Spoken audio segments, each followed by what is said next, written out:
उहाँ चाहिँ एम्बासीमा जाने बित्तिकै चाहिँ एम्बासीको मान्छेहरू सबै खुसी हुनुभयो। उहाँ चाहिँ राष्ट्रिय कलाकार र उहाँ चाहिँ कलाकार भएकाले गर्दै चाहिँ उहाँलाई चाहिँ अटोमेटिक उहाँको पेपर लिनुभयो र उहाँलाई चाहिँ केही पनि गाह्रो नभइकन एकैचोटि 3 वर्षको भिसा चाहिँ दिएको छ। ओ माई गॉड, ल धेरै खुसीको कुरा सुन्नुभयो। अब उहाँले चाहिँ जर्मनीमा 3 वर्षको भिजा पाउने बित्तिकै त अब जर्मनी सँगसँगै अन्य युरोप कन्ट्रीहरूमा पनि होइन कन्सल्ट गर्नलाई योग्य हुनुभयो। के भन्नुहुन्छ यो विषयमा?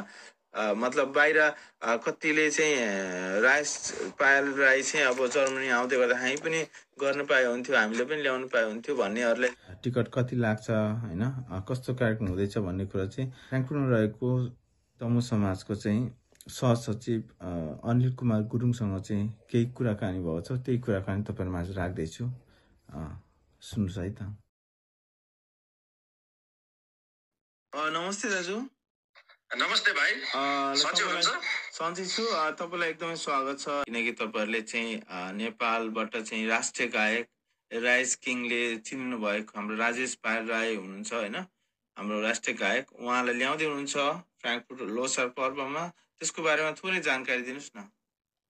हामीले चाहिँ यो जनवरी 3 मा चाहिँ तमु लोसार फ्र्याङ्कफर्टमा मनाउनु लार्ज पार्टीसँग चाहिँ मनाउनु पाउँदा चाहिँ हामी धेरै खुसी छु र हामी सबै खुसी छु। यसको लागि चाहिँ हामीले चाहिँ भरपुर यहाँ तयारीमा छौँ। हामीले चाहिँ हलदेखि लिएर चाहिँ हलमा कन्सर्टमा चाहिने चिजहरू जति सबै हामीले पुरा गरेको छु। त्यो मात्रै नभएर चाहिँ हामीले यो प्लस तमु लोसारमा चाहिने हाम्रो सांस्कृतिक कार्यक्रमहरू पनि हामीले सबै तयारीमा छौँ। हामी आशा छ चाहिँ उहाँको प्रस्तुति चाहिँ दामी हुनेछ र राम्रो हुनेछ। उहाँ एकदम दमदार आवाज होइन, उहाँको मेलोडी भोइस, रकिङ होइन, पावरफुल, सबै किसिमको होइन पावरफुल भोइस छ उहाँसँग। सो उहाँले दुई मत छैन, सबै उपस्थिति हुनुभएको सम्पूर्ण नेपाली दाजुभाइ दिदीबहिनीलाई धेरै राम्रो मनोरञ्जन दिनुहुनेछ होइन। हामीले चाहिँ ठुलो रूपले चाहिँ मानौ कि हामीले चाहिँ राजेश पायल राईजीलाई चाहिँ बोलाएर चाहिँ उहाँको राष्ट्रिय गायककार प्लस लोकप्रिय कलाकार हुनुहुन्छ। त्यसैले उसलाई सम्झेर चाहिँ हामीले चाहिँ यो पालिको लोसार चाहिँ एकदम भव्य र सभ्य रूपमा चाहिँ एकदम राम्रो तरिकाले चाहिँ गर्नु चाहिरहेको छ र उहाँले पनि एकदम राम्रो गर्नु चाहनु भइरहेको छ। सम्भवतः हुनसक्छ यो चाहिँ फ्र्याङ्कफर्टमा चाहिँ उहाँको चाहिँ पहिलो प्रस्तुति हो र हुनसक्छ यो चाहिँ युरोपकै खतरा र राम्रो प्रोग्राम हुने जस्तो मलाई चाहिँ लागिरहेको छ। एकदमै तपाईँलाई धेरै धेरै शुभकामना होइन, राम्रो। थ्याङ्क यू भाइ। र अर्को कुरो चाहिँ नर्मल चाहिँ म यहाँनिर हामबर्गमा होइन, हामबर्ग नजिकै बस्छु म, नजिकै भन्दा फ्र्याङ्कफर्ट भन्दा हामबर्ग नजिक पर्छ मेरो लागि। अनि त्यहाँ चाहिँ लोसार पर्वमा अघिल्लो वर्ष गएको थिएँ होइन। अनि यहाँ धेरै प्रोग्रामहरू नेपाली संस्कृति जगेर्ना गर्दै धेरैवटा समाजहरूले चाहिँ प्रोग्रामहरू गरिरहनुहुन्छ होइन। अनि म गइबस्छु, त्यहाँनिर गइरहेको हुन्छु नर्मली। र फ्र्याङ्कफर्टमा तपाईँहरूले गर्दै गर्नुभएको प्रोग्राममा पनि आउनेछु म अवश्य पनि। वेलकम भाइ। र अनि सँगसँगै यो टिकटहरूको विषयमा पनि केही राख्नुहुन्छ कुराहरू? टाढोबाट आउनेहरूलाई टिकट अग्रिम लिनुपर्छ कि त्यहाँ गएर मतलब गेटमा गएर लिने हो कि कन्सर्ट हुने दिनमा कसरी गर्दा हुन्छ बेटर? यो कुरा राम्रो भाइले राम्रो सोध्नुभयो।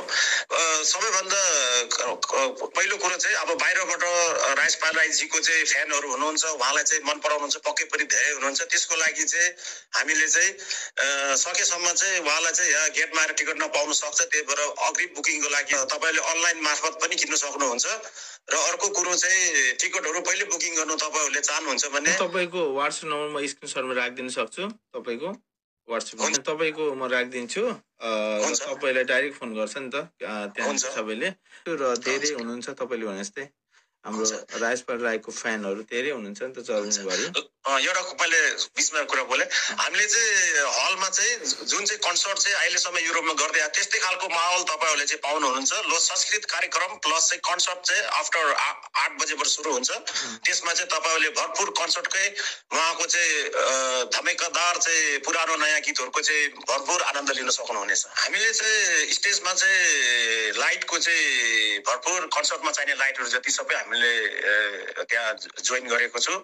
हामीले प्रोजेक्टरहरू पनि राम्रो राखेको छु अनि साउन्ड सिस्टम पनि राम्रो राखेको छु र साउन्ड सिस्टम र टेक्निकलहरू चाहिँ युरोपकै मान्छेहरूले गर्नेछ र युरोपकै मान्छेहरूले गर्नेछ र प्रस्तुति चाहिँ राज पाइलाजीको हुनेछ र तपाईँले धमकदार र भरपुर आनन्दमय प्रस्तुति पाउनुहुनेछ र साथमा भाइको पनि प्रस्तुति हामीले हेर्न पाउनेछ।